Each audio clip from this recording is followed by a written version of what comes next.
ब्रह्मा जी बोले, हे नारद, सबसे पहले विष्णु जी ने दोनों हाथ जोड़कर स्तुति करते हुए कहा कि हे ईश्वर, आपकी स्तुति वेद भी नहीं कर सकते। मैंने भी आपकी स्तुति की है पर आपका आदि अंत जान नहीं पाया।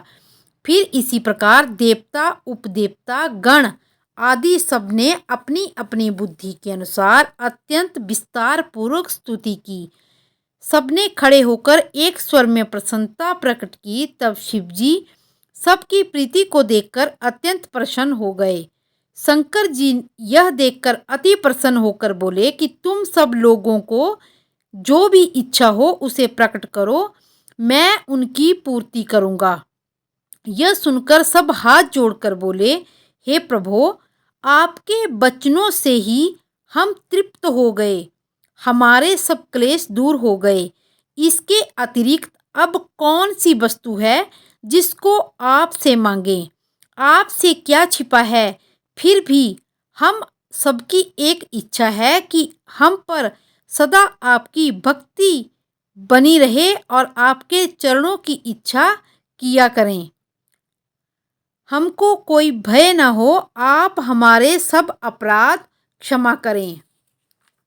जब दानव हमारा अपमान करें उस समय हमारे दुखों को दूर करें। सब लोग इतना कहकर चुप हो गए।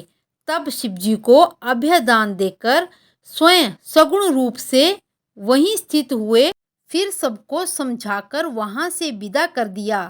केवल मुझको यह विष्णु को पास बुलाकर उन्होंने यह कहा कि तुम दोनों ही हमारे शरीर हो तथा संसार की उत्पत्ति कर उन्हीं का पालन करो, तब तुम्हें कोई दुख नहीं होगा और हम तुम्हारी रक्षा करेंगे।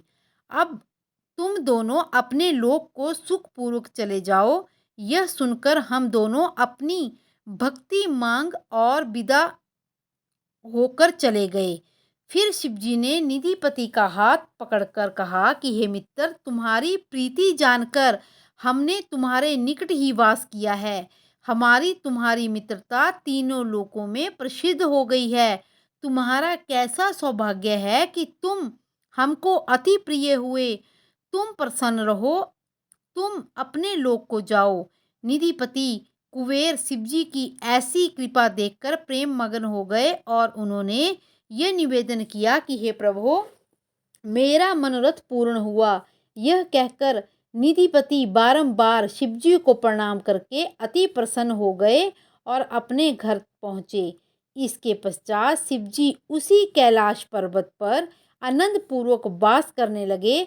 वे कभी कभी इस लोक में आकर भ्रमण करते तथा कभी कभी अपने भक्तों के लिए कुछ लीलाएं रचाया करते।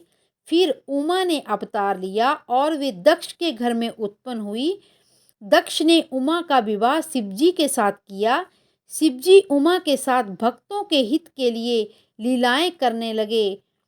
ब्रह्मा जी बोले कि हे नारद, मैंने तुम्हें शिव अवतार तथा शिवजी के कैलाश जाने का वर्णन सुनाया है। इसके अतिरिक्त और भी शिवजी के सहस्त्रों लीलाएं हैं। यह लीला मैंने अपनी बुद्धि के अनुसार कही है। शिवजी की यह कथा अत्यंत पवित्र है। इसे सुनने से बड़े बड़े पाप नष्ट हो जाते हैं।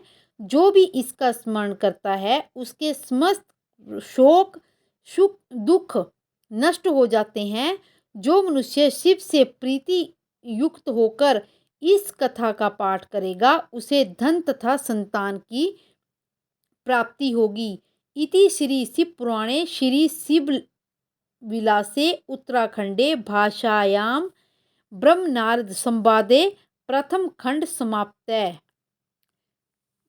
इसी प्रकार शिव पुराण के और भी अध्याय सुनने के लिए मेरे चैनल को लाइक, शेयर और सब्सक्राइब करें और कमेंट बॉक्स में जय भोलेनाथ अवश्य लिखें। जय श्री कृष्णा, जय श्री राधे।